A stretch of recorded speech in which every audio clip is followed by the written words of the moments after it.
Hi there. You are either watching or listening to The Climb, and I'm Jon Sarakis. This is brought to you by the Digital Mastermind. The Digital Mastermind is a group of agency owners that want to grow. It's a peer group that gets together either bi-weekly. We have monthly calls related to EOS, search engine optimization, page search, processes, you name it. This is the group for you if you want to grow. And you can reach out to me at Jon at digitalmastermind.com if that is what interests you. So today we have a show that is one of the things that I think about most, and that is sales. It's something that I enjoy, and it's something that I consider my craft, sales and marketing, but this one specifically sales. And we spoke with Jody Sutter, as she is of the Sutter company, and this is what she specializes in. She's one part, strategy, biz dev hire, the other part, coaches in some respect. But at the end of the day, it was a fantastic conversation based on story. But before we get into that, I want to go ahead and riff here with my co-host, Dave. So Dave, why don't you come out here? Hey, man, I'm like lit up today. I got like bright lights, all the, overindulgent selfie lights, just hogging all the FaceTime. All right. So what was your biggest takeaway from our conversation with Jody? Mine, before you answer, was the story piece, because that's something that I always say, and I get into this in the podcast, where people don't realize that people absorb things in stories, and once you realize that, you start framing their possibility, what it's going to be like to work with you, your past experiences in these stories, and it not only creates a tighter connection, it creates more sales. Yeah, I mean, people want to work with people they like to talk with, and good storytellers people want to talk with. And it's absorbing though, right? Because you're like, okay, yeah, I could see myself as, the hero or the victim in whatever that story is. And then I understand the grasp of it. She does it like holistically, right? This is just kind of a belief that I've, expounded on and I've, changed into my own process. But she has like, a tried and true method of helping somebody develop all that. Yeah. Obviously you could just tell, look at how excited and energetic you are about this topic. This is like right up your alley. Trailers and sales, baby. Yep. Movie trailers, I should say, rather. Yeah, double wide is not really my thing. Operational side, I'm like, all right. How are you going to pull it off, though? So yeah, is it always the cynical viewpoint when it's when is it always coming from like, that seems like so pessimistic? Well, I just think that there's always going to be, and then one day we're going to write the book about it, but there's this ever-present battle between sales selling dreams and then the people that have to actually execute on that. And that's a very far gap sometimes. And, people are always going to look at it like, yeah, you can say anything. It doesn't cost you anything to say anything. You can come up with all kinds of wild stories. And then we have to figure out how to pull it off.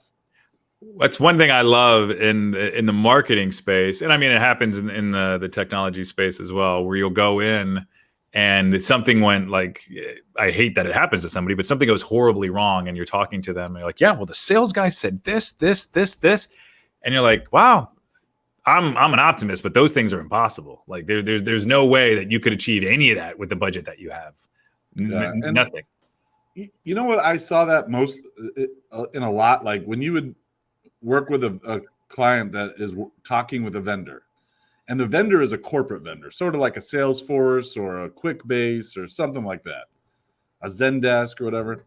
And the salesperson's like, yeah, we can do that. Oh yeah, we can do that. We can do that. We can do that. And then it's, they don't have any clue how to do it, and they're not, and it doesn't do that. And now we have to, it's like, because typically you're talking to someone that's not technically competent. They're just the salesperson. They don't have the experience.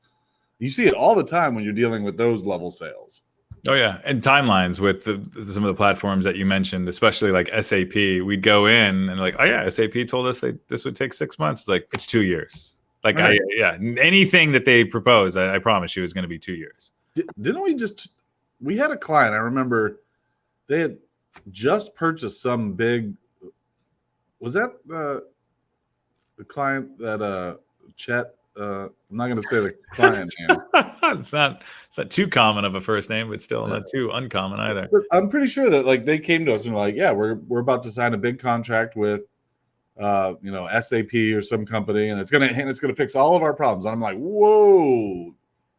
I think it is. I can't remember. I think that might have been the one. But yeah. I remember us being on that call. You need to know that this is not going to solve all your problems. It's going to probably create 18 more problems, and I can help you with it. But don't just jump in thinking it's like NetSuite is another one of the famous like, ooh, this is going to solve all my problems.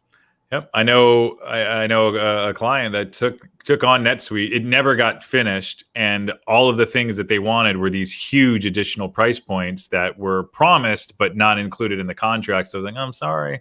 And you know what? Talking about bringing it back to storytelling, we almost never work with those clients, either win the project because our storytelling is based on real things getting done and real results. And they were sold on a storytelling based on no backing or the dream that they're like Microsoft and they're going to, have this perfect implementation. Well, I think most of the people are buying those big marquee brands because that feels safe, that feels comfortable, because they've seen that logo, hundreds of times. But they haven't took the due diligence and time to really speak with the people that use that stuff, right?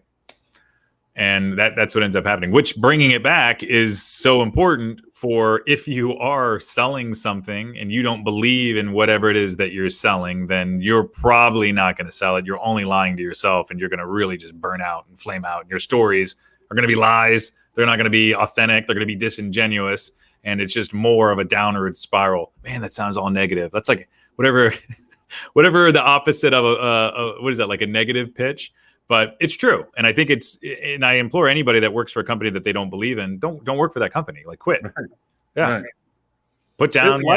Life is too short to be spending the majority of your day doing something that you don't love.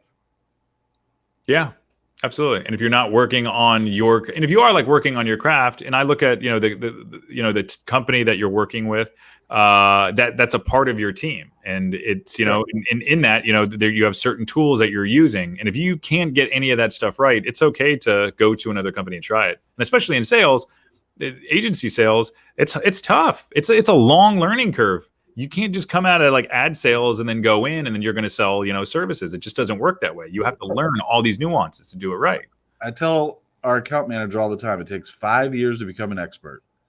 And, the first 3 years the first year is stumbling around, figuring out what the hell you're doing. Mm-hmm. Second and third year, you're like, all right, I'm starting to get the hang of this. And then boom, a client comes and just whacks you on the head and screaming at you. And you're like, I'm not getting my job. And then year 4, you're like, okay, I see the light at the end of the tunnel. And then year 5, you're like, you're an expert. And that's pretty much all jobs.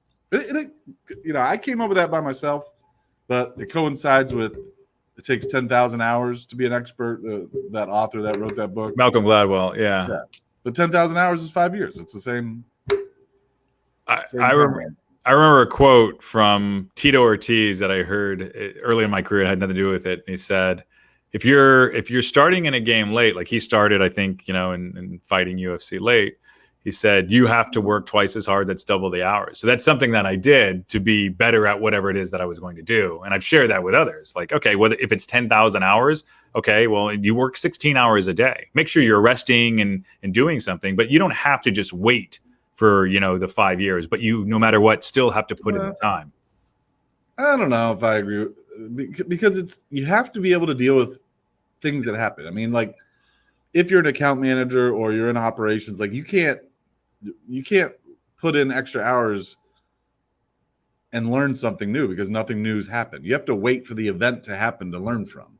I don't think it's only the events. I think that's just saying people learn in different ways. And I think if you surround yourself in consuming learning by, of course, experiential, as well as, visual and then reading and just doing that and just really submerge yourself, you can shortcut that. It won't be like dramatic. It's not like, all right, 1 year you're an expert, but I think, right. And like, you could potentially be 2.5 to 3 years. Yeah, I can see that. Yeah. Just how bad do you want it, right? What's the distance you're willing to go, right? You can outrun anybody if you can just, keep on running. And really it comes down to how much proactive research on the topic you're talking about. Because if you're not going to, allow the time to get yourself in a situation that you're going to have to work out of, then you need to be able to read about other people's situations and how they answered it.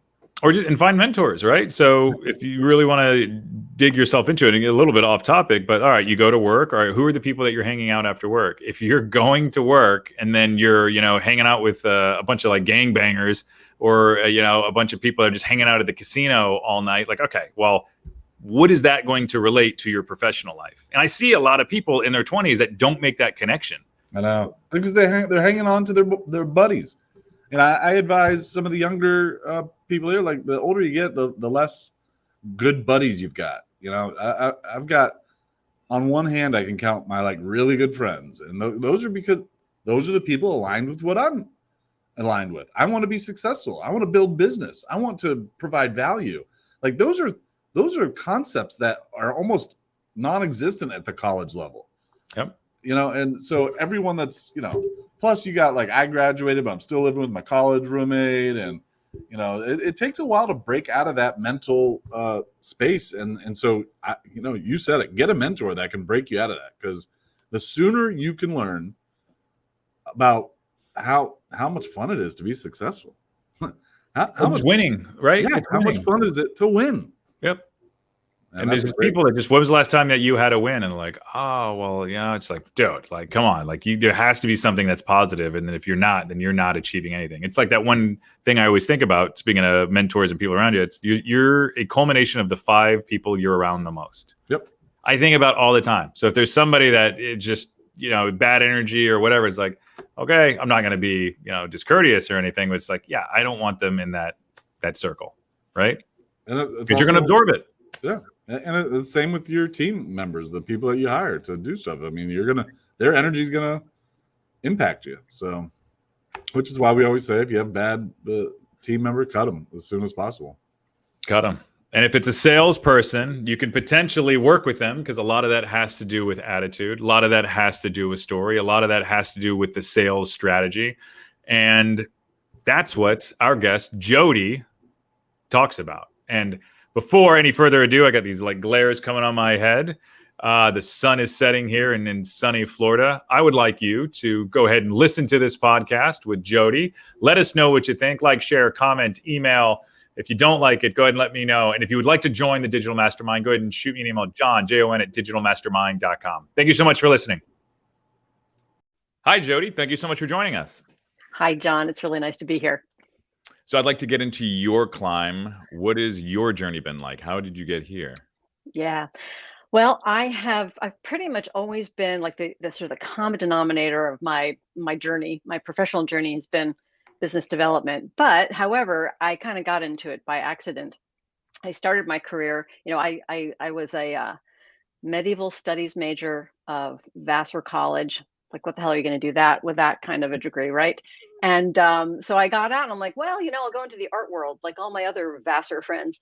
And I started out at Art Forum magazine, and I was in the circulation department. And Art Forum, if anyone knows the art world, Art Forum is kind of sort of highbrow, sort of like one of the key art magazines in the business. Anyway, I had a really boring job, interesting business, really boring job. And I'd look at my colleague Ruthie, who sold advertising. And I was like, man, she's got a great job. She'd roll into work around 10, make a few calls, head out to lunch with a gallery owner, maybe stop by a few other galleries in the East Village or in Soho, come back, reapply makeup, and go out to a few art openings. Like, I want to do that. So I decided I'm going to try to go into sales. And I didn't actually stay in the art world through so a few twists and turns. I actually ended up at a production company that at the time was called Art Greenberg Associates, now better known as RGA, one of the largest digital agencies in the world. Wow. At the time, they were known for motion graphics and special effects for film and television. So I started out learning sales there with a great guy, a fantastic boss. And what I learned doing that is I learned about consistency in sales, just getting out, doing it, becoming unafraid of the cold call. So a lot of that discipline and a lot of that sort of courage and confidence. And then I was kind of in the right place at the right time. I was around the late 90s when the digital revolution was starting. And I actually, after a couple of other jobs after RGA, actually ended back at RGA to help them start their interactive division. And it was a team of about, I don't know, 10 of us. And we went from literally negative revenues and we built it up to about $12 million in the first couple of years. And that was really exciting. I'm just going to interrupt you for a moment. Are you still there? Because it looks like I might be Yeah, on. You sorry are. about that. Perfect. Yeah, we Are do you a still there? single camera shot. I should have said that at the top of the show. Perfect. Okay. Anyway, so I ended up back at RGA building this interactive division, and that was really exciting too. Um, and then from there, I sort of moved more into so up until then, I'd been selling to agencies and learning about what strange creatures agencies were and how they operated and how you needed to work with them, what they needed in order to deliver for their clients. And then I switched and I started working for agencies. And I worked for a range of agencies from small boutique design firms, a couple of small digital agencies, to large global agencies like Havas, a big media agency, OMD, part of Omnicom. And there I really learned a whole other set of skills. I learned how to manage teams. I learned how to almost create sort of the magic of that big multi-month pitch across different offices. Ironically, well, I don't know, maybe it's not ironically. Interesting, I was not always in the room. So I'd spent my entire career in front of the clients, pitching the business, doing the presentations. And a lot of times at big agencies, if anyone listening has agency experience, they'll know that the business development director or the CMO is often behind the scenes. It's often putting your management team up front and creating an environment where they're going to be selling themselves in the best way possible. So I was doing that, and then 2009 came along and the economic downturn. So our last recession, and I thought, well, oh, and I lost my job. So there's the key thing. I lost my job. I built a great department. I was the highest salary in the department. And so I was lopped off. And I thought, well, I guess I'll just hang out a shingle. It'll look good while I'm looking for my next job. It's easy to put up a Wix website and I'll, come up with a few, like a pitch. And lo and behold, I started to get business. And then before I knew it, I was unemployable. I did actually go back for one other full-time gig, and I realized, no, I want to go back. I'd like the freedom. I actually got used to that occasional insecurity of running my own business, but I thought the freedom and the opportunity to do my own thing was just so much more exciting. And then I started to narrow my focus, and I applied some lessons that I give to my own clients, which is narrow your focus, be clear on who your audience is. And I realized I actually did an exercise that I do with my own clients. And I defined my ideal client as the owner of a small agency, owner, founder, CEO, a individual who realizes that they have been doing, well, they get to an inflection point where they realize that what they've been doing up to now to generate business isn't going to work in the future, whether it's been haphazard or non-existent, or they're just growing too fast. And they need a sustainable long-term solution to put in place that they can control. So I thought, that's my client. And lo and behold, as I started to send that message out into the world, those small agency owners started to flock to me. And so I've been doing that ever since. And I do mostly coaching, strategy, helping them to build their systems and tools and accountability, as well as training workshops on key new business skills like presentation skills, proposal skills, good writing skills, pitching skills. So that's where I am today. No, and I appreciate that, Climb. It's fantastic. I got tons of questions in there. First off, why small? Was small based on the need, where there's just ubiquity? Yeah. They're everywhere, or was it? Yeah, can you go into that? Yeah, it was a mix of sort of, I guess, smart self-interest and the real need. When I did this exercise, I'd probably been working for myself for about 6 years at that time, and I made an analysis of my clients. I literally, it was pretty low tech. I think on the floor of my living room, sort of jotting down, each client had like a index card or something, and I sorted them based on certain characteristics: who I did the best work for, who understood, appreciation. I want to be careful of that because that could be so subjective, but people who understood the value of what I did and were committed to that. And I realized that the larger agencies, while they got value, it wasn't as strong a relationship as some of the smaller agency owners. And in fact, I started to evolve my offering around one particular agency owner who was my first client, and I still work with him. And he had a real commitment to being the business development lead, or not maybe not so much that. He had a real commitment for setting the tone, for setting the lead for how business development is going to be done, not offloading it to others. And he wanted to do it in the way that was right for him as well as the team around him. And we had we had a lot of success. So I thought he's the guy, he's the person that we should be working with more of those. Now the self-interest part, I also looked and I thought, well, to your point, there are thousands of small agencies and many of them have this challenge. There aren't so many big agencies. And I also knew there were already a couple of consultants out there who sort of had that big agency, like they owned that big agency market. I thought, I don't want to compete with them. So I went for the bigger market and where I saw the greatest need and where I felt like I'd already seen some success and made a difference. I like how it's an exercise that I think too many people don't do, whether it's like Yeah. core values where you take like the what you would assume the values are of your best employees and you mirror those, and you kind of did the same thing with your ideal customer profile. Like, okay, like I love this person or like working with this person, and these are the things that work best for them. Yeah.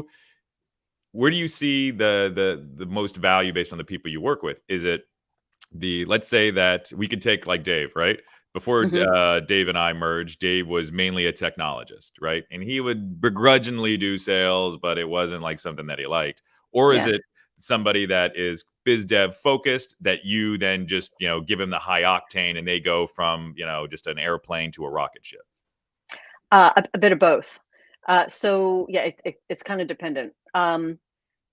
One of the things I do, I'm going to answer that a little circuitously. So one of the things that I realized as I started to build my business is that I was never going to get an agency owner to do things that they didn't want to do or felt like they weren't good at. I might be able to give them skills to get better at some things, but I was never going to force them to do what they didn't want to do. So and what I realized is like, okay, well, I'm going to let me see if I can gear my offerings towards those types of like the different types of profiles. And I developed 4 what I call them new business strengths profiles. And they're the hunter, which just as a quick description, hunters tend to be like your classic salesperson, the type of person who gets on business class back when we were flying often, sits down next to a complete stranger and, gets on the plane in LA, gets off at JFK in New York and has a deal, right? Just through the conversation they had with that person sitting next to them. Communicators are the second one. They are really good. They're not always good at one-on-one communication. They tend to be really good at one-to-many, at communicating complex ideas in simple ways. You also have the promoter, and I tend to. The promoter is the only one that I use a real person to illustrate, and that's like Gary Vaynerchuk, total promoter. He lives what he practices what he preaches. He lives his business. His business life bleeds into his personal. He is a one-to-many communicator, or he communicates one-to-many, but he's not necessarily a communicator. I don't know if you've ever seen him do a keynote speech. He's not a great speaker. He gets by through his energy and his enthusiasm, and so that's a promoter. And the fourth is the thinker, and they're the introverts, and I get a lot of those, right? The introverts, the people who maybe started out as a technologist or as a designer, and the idea of doing outreach is terrifying to them. So what I do is I try to help them figure out which bucket they fit in best, and usually it's a combination of the two, and then we build a program around that.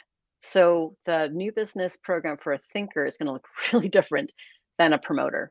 So it sort of depends. The other thing I do is when I first work with an agency, we'll decide where they usually have issues in 3 areas. Either they're not finding enough clients, and usually that's around positioning, or they're not closing consistently enough. So that might mean that they've got a strong positioning, but they don't have the closing skills. They haven't mastered the buyer's journey, or it's just too chaotic and frenetic, and they're driving their teams crazy. And that's usually an issue of scalability, systems, tools. And so that also helps me and helps me with them prescribe the right path. So it's a long-winded answer to your question. No, but I like it. Do you have like a graphic that we could even share with our audience based on that? And if not, that'd be some good marketing for you. I was going to say it. I don't, but I'll even go back and listen to this podcast recording, and so I can yeah, what did I say there? But that's a great idea.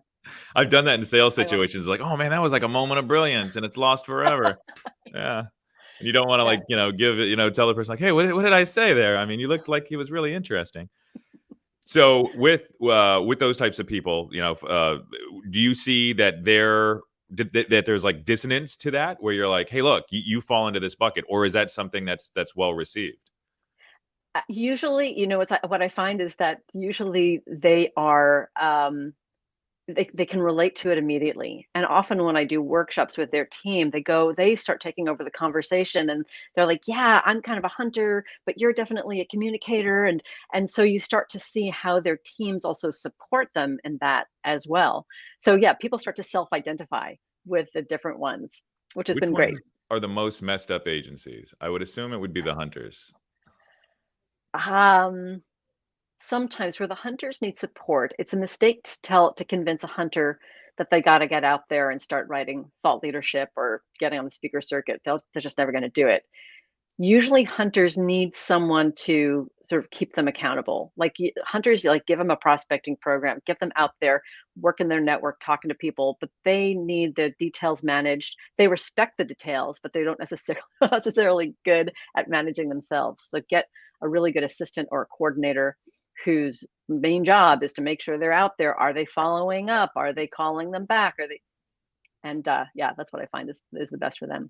Yeah. Now, what do you say is the biggest issue most agencies are dealing with? Is it driving leads into the top of the funnel, or is it closing them, or is it the processes?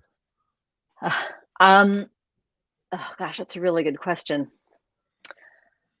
I don't know if I've ever, and it's one of those things like right when I think like, oh yeah, agencies just need to really help on the positioning, I get someone who calls me up and says, we have more business and we have more pitches than we can deal with. How do we close them more? How do we, how do we weed out the ones that are better than the others? So I think it really depends. But in general, and of course, I only work, I work with the agencies that need some kind of help. But in general, I think most agencies have to work on telling their story a little bit better, a little bit more on the differentiation. And, it's interesting. I was listening, I don't know if it was the Robert Craven interview talking about niching and differentiation. And that's a dangerous zone. And most people like me say you gotta have a niche. You have to have some point of differentiation. But, what I come down to is that it just makes it so much easier to communicate with your audience. Doesn't necessarily mean that you can't take work that goes outside of your differentiation, but you can't be all things to everyone. So yeah, I think that it depends on what they need, but I think most agencies probably could do better at having a distinct story that their ideal audience will respond to. So what's an instant disqualifier? What's one of the things an agent's, the second they say, you're like, nope, not a client. Yeah. For me, yeah. When someone calls me up and says, yeah, that's very nice what you do, but I just need more leads, then I pretty much know. So I have a few different ways I can deal with them. Sometimes I simply refer them to one of the handful of really good lead generation partners that I work with, that I refer clients to, and I say, great, call one of those guys. Sometimes I will probe a little bit more because even my lead generating partners will say that a lot of agencies that come to them are not ready for lead generation because they don't have a good story. But it's hard for me to tell them that, even if it's true.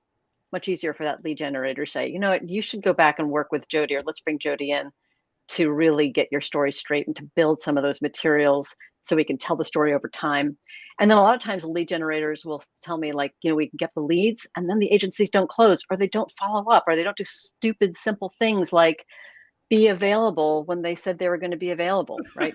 That's Yeah. happened where the lead generator will say, okay, we got a meeting for you Wednesday, 10 a.m. during that window when you said you'd be open. Oh, you know what? I can't actually do that. Can you go back to that person who it was impossible to get on the phone and just ask them if we can do a week later? No, can't. So like sort of training them like what needs to be done, that headspace as well as some of the infrastructure that needs to be in place. But that's really for me, I don't do lead generation. I actually started out doing that. Hmm. And I realized that there were others that did it better than me. There were others that were I realized how much infrastructure is required to be a lead generation firm, the software, the team. And I was like, I'm just not interested. The So energy, like you got the it. energy. That's oh man, yeah. Yeah. Now uh, so insofar as the people that you're working with, now are you? I mean, you're saying story, but what does that Mm, mean exactly? Because story means yeah. different things to different people. Is that Yeah. yeah? Go into that, please. Quite simply, it's what you're doing here on the climb. So first thing you asked me is tell me about your climb. And from that, I don't know exactly what conclusions you drew, but and the story is true and authentic to me. However, I've also engineered it to deliver the message that I offer a high touch service that I have that I've decades. That makes me sound really old. This is like 2-ish decades of sales experience. That ranges. That I know a lot about different types of business development. That I'm knowledgeable, but if you had asked me to tell you the client, if you had asked me to tell me a little bit about me, and I said, well, here's the thing, I'm a really experienced business development expert. I've got more than 2 decades experience. And that doesn't tell you much. And it sounds like everyone else. So, yeah, so that's, I think whether you did this on purpose or not, probably asking us to tell our stories first tells you and your audience so much more than almost anything else you could ask me. The audience may never know. So I hope.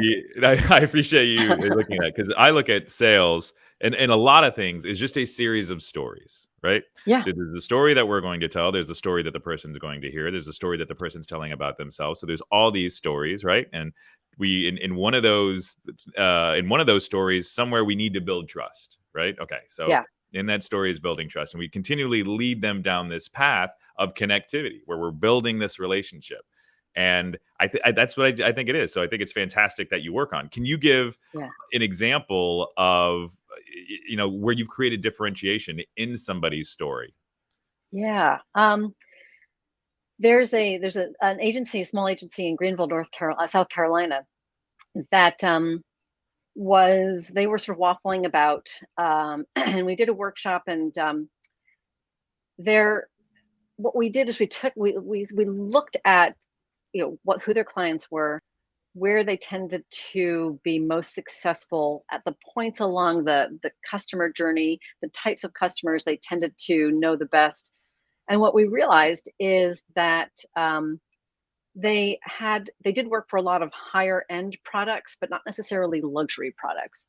So like their clients are Le Creuset cookware and Komodo grills and what was another one? So it was the type of product. What we realized they were really good at is working with what we called connoisseur brands, and they were really good at working with those brands and helping them reach the type of person who is, again, not the ultra wealthy, but someone who sees the importance and the desirability of having a Le Creuset pot, but also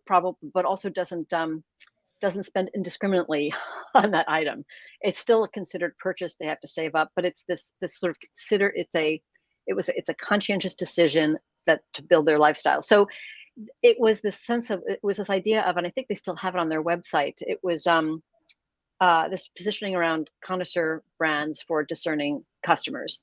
And that was 3 years ago, and they're still using it. And I think it's generated business for them. So that's one of the best examples that I have.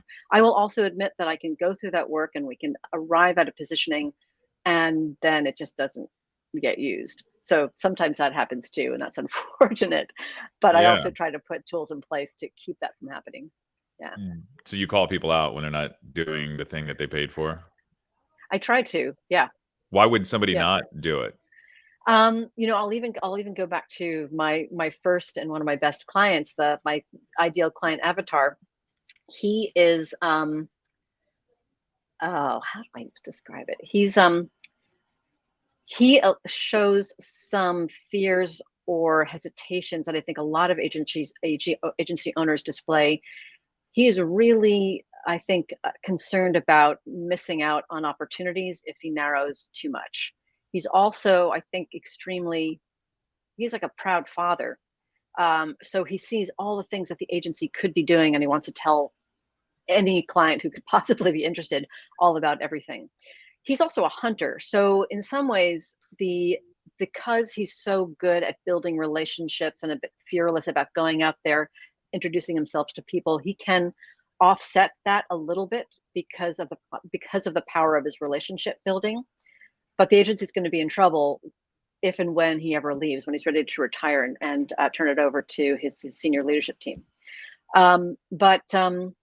We worked with one positioning that they actually, that in fact they did embrace, and now they've grown out of it. And unfortunately, they're sort of back to something more general. So we'll see if they come out of it. But yeah, I totally call them on it. That's good. And I think a lot of agencies, it gives the reason why you would want a niche, because you can consecutively tell the same story over and over again, just continually pounding that rock. But I know where I wouldn't say we're necessarily generalists, but we work with a lot of different companies. We have a lot of different, a lot of different verticals, and we could, specialize, horizontally in a lot of different services. What I've noticed is that we tweak the story based on who we're talking to, right? At the end of the day, we help companies, achieve, top line growth, and we create those efficiencies with web dev and software, in affecting, bottom line profitability, right? That's kind of our pitch. What do you think of that pitch, by the way? Is that a decent one? I think it's good. And I also, again, it's general, but it also is, you're appealing to a distinct and very real need that most companies have. I also think it's interesting that you tie in both top line as well as bottom line, because I think sometimes everyone's like top line growth, top line growth, top line growth. And if your bottom line is like off kilter, then that top line growth is meaningless. So I like to look at our niche as that we can actually solve problems, where most agencies can say, hey, you have a problem, but we need to go find someone to fix it. We don't have the technology for that, or we don't have the skills. We have really deep tech chops. And that's what I think gives us the differentiation is we can actually do the automations and automate processes and do those things. That's because just to speak to what Jon was saying, like, I don't want to be in a niche. I think it would be boring. My day-to-day would be boring if I was doing the same thing in the same environment in the same, so that's why I like, honestly, that's why I started an agency, because I didn't want to do the same thing. I was working for somebody doing the same thing all the time. And I'm like, this is boring. So there are a couple of things. I have 3 things. I'm going to try to keep them straight. One, I'm going to call you a little bit around the problem solvers, because I think almost any agency would say we're problem solvers too. And then you also, the way you described it was like, he's not telling me anything that they've got a deep tech stack or a lot of technology experience. And then you start talking about automation, and now I'm like, oh, okay. Now I'm creating a picture in my mind, and I get it. And I could see how some clients would say, automation, that's what I need. So my advice would be like, build that story a little bit more if automation is sort of the thing. The other thing I would say about wanting to do different things. So you're a co-owner or an owner. Yeah, Yes, partners, right? Yeah, I'm the one that typically tells the story, though, so we got to give Dave a little bit of a pass. Jon is the hunter with a little bit of the promoter, and I am the communicator and the little thinker in there. Yeah. So thinkers and communicators are actually remarkably similar in a lot of ways. Yeah. So we matched up purposefully, because we saw the strengths and the others complemented, what we were. So it was a good match. And I would say, oh, good. Oh, and I think if we took like a diagram, I think we have, right? So I think there's a portion where I'm a thinker, I'm a communicator, but I think that's why we mesh so well, because it's not completely offset. Like if Dave has to, Dave can sell, right? So I think that's where, and as far as, vision stuff, we'll like share on that, or thinking about plans. But Yeah. at the end of the day, it's all right, what are our functions and what are our goals tied to? And then we just collaborate wherever we can. Yeah. Yeah. Um, I was also there's one other thing I was going to ask you about, something about leadership. Anyway, it'll come back probably. So, yeah. Oh, I know what it was. Yeah. So I do think that like the fact that you are a co-owner means that your day-to-day job is always going to be filled with a lot of variety. But I could also, one of the things I argue back with to people who say, "Oh, but I want to do different things. I want my every day to be different, or my team wants a lot of variety." I'm like, yeah, you can, you can bring them all the variety you want until there's no more money to go around, right? Like, at what point does variety? At what point do you start to lose people, or do you have to lay people off because your pursuit of variety means you're not building your business? So. And I Yeah. also think if you can, like, if your pipeline is filled by offering lots of different things, then go for it. You're doing something right. Maybe look, ahead, like what is the day when this doesn't work? But if it's working now, you know. And that's where I look at it. So we have, knock on wood, I'm Mhm. superstitious. I'm a biz dev marketer, Yeah. and we have a full pipeline, which I think is great. But we've also developed stories in specific spaces, right? Yeah. And that's where when another agency wants to partner up on something, I'll tell them like, all right, well, I don't have a compelling story in that in that industry, but here is something that we did that is tangential or parallel that runs into that. Right.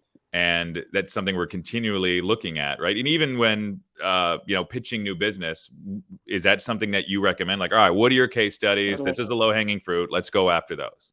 Uh, um, Absolutely. And I also do think that case studies you can adjust the story to pull out the salient details. It might be totally different category, but very similar end consumer. So then the story becomes more about how you understand that end consumer. You might have been selling them cars versus selling them ketchup, but that end consumer, it was important to understand what their triggers are to be successful. Therefore, you will be successful on this project. I also think agencies have a huge disadvantage in new business because what agencies sell is essentially abstract. Even though sometimes there can be an output, it's based on the strength of your ideas, and the structure you build, like how you're going to get to your ideas and what you're going to do with those ideas, and that's really abstract. And that's why you find agencies talking about how they're innovative and relentless and passionate. But a story makes that sort of that abstract notion of passion for your business and client success. It adds a layer of tangibility around that.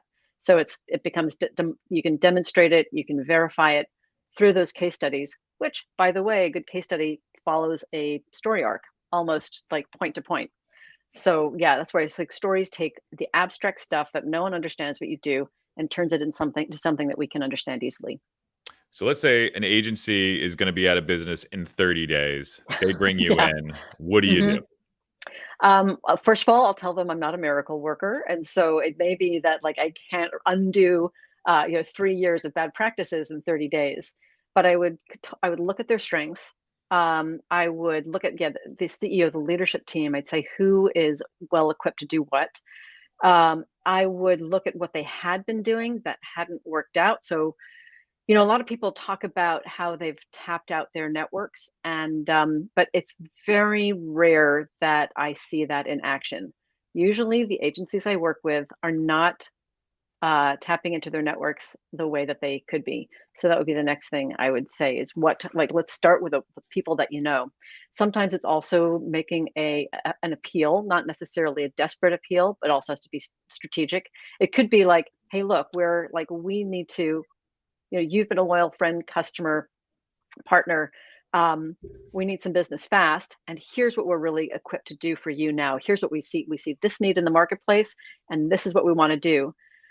So yeah, you're opening yourself you're being a little vulnerable to say that our business kind of needs some help here, people. But you're also being very clear about here's what you can do. Here's the message that you can pass along to someone who may need what we do. I think that's where it falls short. People say, "We really need work, and who do you know?" And the person on the receiving end says, "What do I do with this?" Right. One sided. Yeah, yeah. So you mentioned cold calling early in your Mm. career. Is that something that, granted, did you love cold calling? I've never met anybody that truly loved it. No. Okay, all right. Actually, no, I will qualify that. It is, like numbingly rote, but what I loved, and I think I'm not the only person to say this, I just loved it when you had a great conversation. When you break through and you've made 50 calls and then call 51. Well, I also loved is usually is like on call 51, that person was like, oh my God, such great timing. It's like, great timing. You're like the 51st call I've made this morning. But yeah, having that call, making that connection. And usually when I would start to get crazy with boredom, I just remember that somewhere out there is a quality conversation waiting to happen, and I'm going to be able to give them a solution that they're looking for, and it's going to make it all worth it. So I love that part of cold calling. Yeah, it's like golf. You're 75% of your game is going to be terribly painful, but there's that Yeah, 25% that's the trick that keeps you hooked. yeah. So with that, do you recommend to your agencies now, like, all right, hey, a sales plan, cold calling needs to be a part of it. Can you go into what a typical maybe outbound or outreach program should look like? Yeah, well, again, it goes back to the strengths, goes back to the resources. So if you've got an agency that is filled with, like, say, communicators and thinkers, they have no list. Maybe they know who their ideal client is. What I might say is like, okay, let's do this. It's not necessarily going to be a short-term fix. It's going to longer term. I'm almost every solution I put in place is going to be more successful longer term. But I might suggest like let's create, or let's not really create because it has to already be there. Let's refine your professional point of view. Let's build some thought leadership around it. Let's get you out on the speaker circuit. Let's get you talking to, because you're good with one to many communication, and let's get a bit of a support there. So when you go to the inbound, that someone else may also be there to help you collect business cards, to have those conversations, to put that in your database, to follow up. And then let's be strategic about where you want to speak, what you're going to be talking about, who's making those calls. And sometimes it's, again, you can have a coordinator level person calling the events to start building those relationships. Doesn't necessarily have to be that communicator who's doing it. And then ideally, if you're executing well, you will find that the leads come to you, right? So for some agencies, it might be, let's see if we can almost eliminate outbound calling because you're never going to do it well. You're always going to be frustrated. Let's do more of an inbound strategy. But for hunters, it's like, yeah, let's get your list, let's figure it out, and let's get you calling. But I do think that there are a handful of good outbound services that's where it does make sense for some agencies to invest between, well, some are expensive, between like say 3,000 and 10,000 a month on getting someone to make those calls. But there aren't that many agencies that fit into that.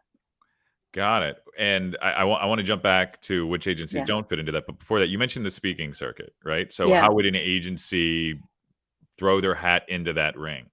Yeah. You're going to go back to the foundation. What do you do well? Who do you do it for? And that's really the ideal audience is the key here. And then, I feel like it sounds so obvious. You want to look at where that ideal audience is. So for you guys, if you work with a lot of different companies, that might be trickier. However, what you have is this podcast. So you're creating your own audience, which is great too. But if you were so for going back to my client in Greenville, they might want to pitch themselves to the National Restaurant Association that does an enormous show that has like seminars along with their exhibition floor. And they probably want to, and if they can't get a speaking gig, they probably want to go there and walk the floor and look at some of the brands that are up and coming and hand out their cards and just sort of do research as well as build relationships. So that's, yeah, you want to look at where your audience is. The other thing I think is big for this is strategic partnerships, looking at businesses that pitch the same. So for me, what I find in my own business, there are a handful of technology providers, software service, or that that are selling to agencies, and they are developing their relationship with agencies by offering thought leadership from people like me. So that's a great partnership for me. They don't do what I do. I don't do what they do. We share the same audience and we collaborate together, and hopefully, the whole is greater than the sum of its parts. So that's also something that agencies can do as well. Look for those strategic partners that they can align with. And often those strategic partners may be associated with events. You said some shouldn't do the outreach. It doesn't fit Yeah, for everyone. What did you mean by yeah. that?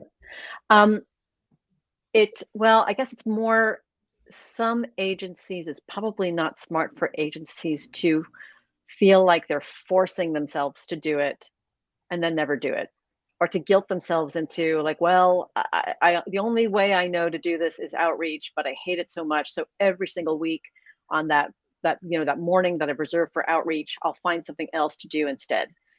um that that to me, it's like, yeah, outreach can be very effective, but if you're not going to do it, it's not effective, so let's find another way.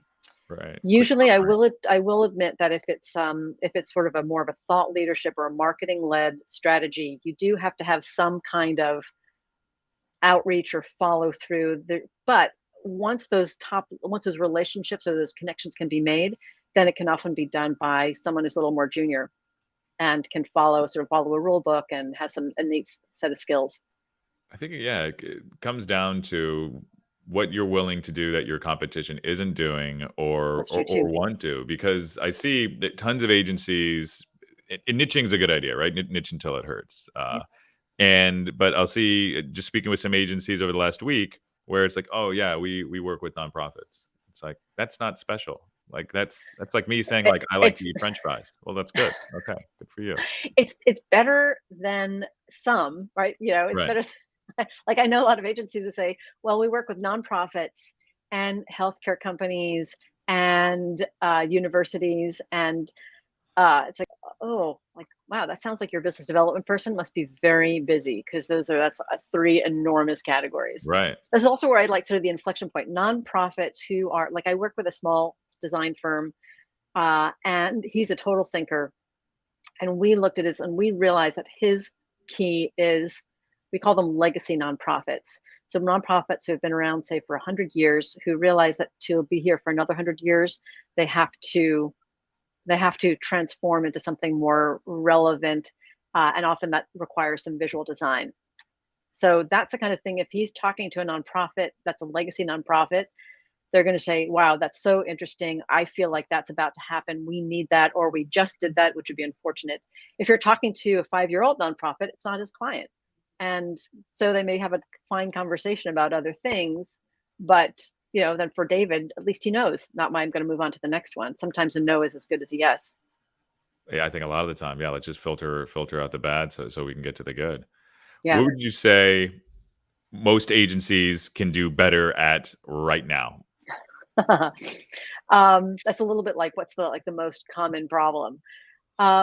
So I think I'm going to go back to the story thing, because we all have that innately. It's not we all have our own history, right? So but just as a differentiator in and of itself.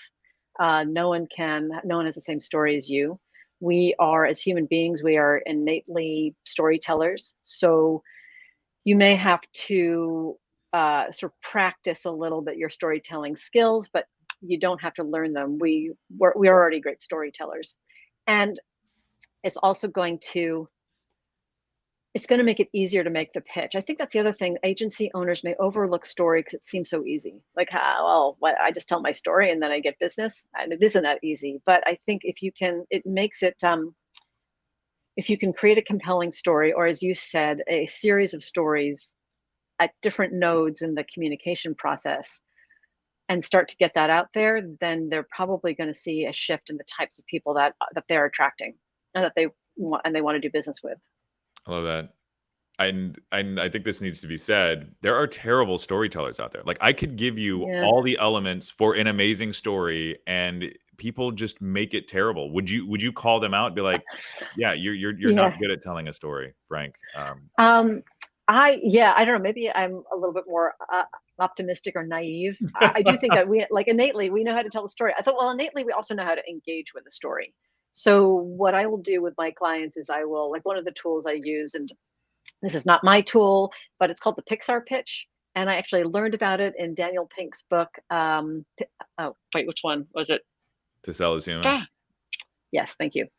And it was developed by a former Pixar story artist. And what she did is she narrowed down every Pixar movie to a like a Mad Lib type paragraph. Once upon a time, this thing happened, and because of that, this thing happened. Because of that, this thing happened, until finally. And what Daniel Pink points out is that it creates a perfect format for a pitch. It forces you to be concise. It forces you to tell a story. Sometimes the stories aren't perfect, but a lot of times I will invite agencies to use that. They can take the elements of what they think makes them different and who their client is, and they can sort of put it in that form. They may need to work on it a while, but it sort of triggers their innate storytelling ability. Got it. I like that. And I think that's something that, I don't know, maybe that you do, just, to tell me a story about anything. And some people just don't have nowhere to make the points and whatnot. You know what that reminds me of is when you're telling this story and the client, you know, when you're pitching something, you haven't done the exact thing that they need before because they have a unique need, right? So you tell the story about something that's like it, and they go, yeah, but they don't really do what we do. And I'm like, I know, but it's close. Like, God, do you not have any ability to, to come close to that? And I usually look at them like, are you serious? Like, that almost is my disqualifier, because if they don't have the ability to kind of, see, where this could go, then I'm like, oh, you're going to be a terrible client to work with. Well, that's a great, you bring up a great point. The sooner those red flags can be raised, the sooner you can decide whether it's something you want to pursue. I also think that learning to be a good questioner can help there. And that situation might be, response might be, that's an interesting reaction, Ms. Client. Didn't you, I would have thought, don't you think though that the end consumer is similar to your end consumer? This is why we chose it. Can you confirm? Well, yes, but, and you get them talking a little bit, and that can help. Those CEOs or those decision makers, though, they are the type that are always going to question you if you're doing it the right way, because they're unique. They've got the only way. They're the only business model like this. They think they're the unicorn, and they're not. I don't know. I think some people are just so resistant to buying something that they're going to throw every little roadblock in the way. Yeah. And once you remove those, they're like, yeah, well, I hired them. They passed my filter test, and they don't even care whatever you do, long as you just achieve, your milestones. I like challenges. The ones that they, everything you say, it never applies to them. I know the client you're speaking of too. Well, sometimes you can also ask yourself, why are they doing this? Maybe they weren't listening, in my opinion. So it's just one of those people. I think we can ask, the Internet of Things. Like, tell me how to think about this. Like, are you kidding me? Like, what do you want me to recommend a book? But I think also once you understand, it all then becomes, well, okay, the reason they're doing this is not because they're a jerk, but because they don't truly understand, or maybe they feel insecure because they don't truly understand, or maybe they feel secure because they want to look like they're in charge, so their team respects them more. That one. That's something else I work a lot with my clients on, it's so easy for us to be defensive. Like, oh, that client is so frustrating. But if you can say, why are they doing this, and how can we offset that in some way and make them feel comfortable? I just had this the other day. It's a quick tip, and I don't normally do this, but I was on a call. It was a pitch, and I was out of town, and I'm pitching them in my local market, and I couldn't be there. And I was like, all right, I didn't want to do it, so I said, hey, you guys want to look at some animal pictures? And I just pulled up wombats. And I'm doing a screen share, and they loved it. And then we're now in the final stage. It was just this one little thing. I was just like, yeah, this sucks, but let's try to lifted up. I don't know. I just thought that was worth sharing. So, okay, another book. I have so many influences in my life. I wish they were all my original ideas, but there's a book called Pitch Anything by Oren Claff. Okay. Yeah. I think that is required reading for anyone who pitches services. He's a finance guy, so his pitches are to raise hundreds of millions of dollars to build airports. But he has a few interesting things that he says. He says one of the things, like, we all come to social interactions with a certain frame. And often if it's a client, it might be authority, the authority frame, like we're the ones who are more authoritarian, where you're like, we've got more authority than you, more control, more power. It might be the time, like you're going to work on our timeline. And he says you need to, like, in every situation, frames are going to collide, sometimes drastically, sometimes not so much. And it's really your job as a salesperson to overcome the other person's frame. So what you did, it sounds like you overcame their authority frame with an intrigue frame. You did something, you did a little pattern interrupt. They're like, oh yeah. So very clever. That. You did that. I love you framing it in almost a scientific way and then providing that recommendation. I look at it as you're more likely to sell something if you're just as authentic and natural as you can be. Just like, all right, this is how I'm feeling. And granted, you have to lean on the optimistic side. You can't be like, I'm having a bad day, I'm going to ruin yours. Like, okay, that's never going to work. But it was just like, all right, let's see what happens. But I like that. The pattern interrupt and in the reframing. Cool. And I think sometimes whether it's conscious or not, it may also be like that challenge. Like, let's see if this person can stand up to me. And sometimes that's what's required, to say, like, I understand you're 20 minutes late for your meeting, but we now only have 10 minutes. And so you're going to get a 10-minute presentation out of a 90-minute presentation. And sorry about that. And sometimes it'll shake them out of that authority frame too. So it's and I agree, if you can come to an interaction, it's a little bit of working on confidence skills, but if you can come to an interaction also being secure in your own expertise, and that can sometimes help you relax around an authority frame. Because like, hey, look, if they're going to pull some crap, I'm comfortable in my own expertise, and maybe this isn't right. So what the hell? I'm going to try to shake this up a little bit, be funny, and be yourself or be by yourself. That's something my parents used to tell me. Oh, that's nice. I like it. All right. So is there anything that we haven't covered today that the world should know? Oh my goodness.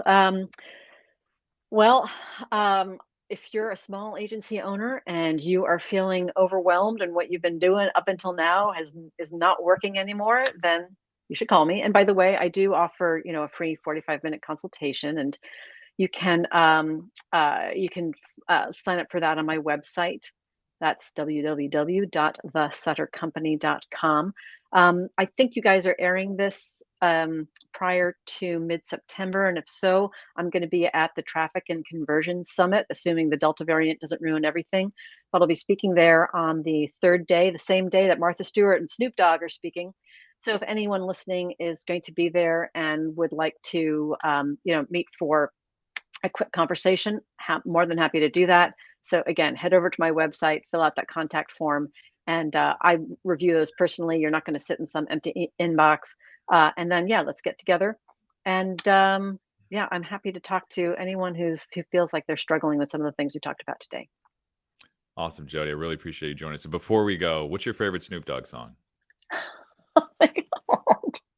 Oh my gosh. I don't know if I have one. I mean, I don't know if I know enough about Snoop Dogg to. You just don't know songs. Yeah. You're a fan, but you just can't remember them. Yeah, it's track 2, right? Right, exactly. If it were like Beethoven's string quartets, I might have been able to tell you. But I know it shows me like a nerdy person. But I think I find him entertaining and actually admirable. I think he has a pretty amazing story too. But yeah, if you think about the markets that he's crossed, where he was, something that politicians were screaming about banning and arresting, all the way to high-fiving with Martha Stewart. Like, geez, I mean that's insane. Yeah. You asked about Snoop Dogg. Now, if you'd asked me about what my favorite Martha Stewart recipe is, I probably would have said her lasagna bolognese. Amazing lasagna recipe. I've been making it for years. Really? But, All right, good to Yes, know. with a Awesome. bechamel sauce rather than a lot of tomato, but it's really good. Send it to us. We'll provide it in the show I notes. will. Okay, I will. Awesome, Jody. Really Oh, shout appreciate out it. to Martha. Thank you. Good. Thanks. Bye now. All right. Hope you enjoyed our episode. Please subscribe and review wherever you can. And if you would like to join the Digital Mastermind, go ahead and shoot me an email at jon@digitalmastermind.com or visit us at digitalmastermind.com. We'll see you next time. Thanks. Bye now.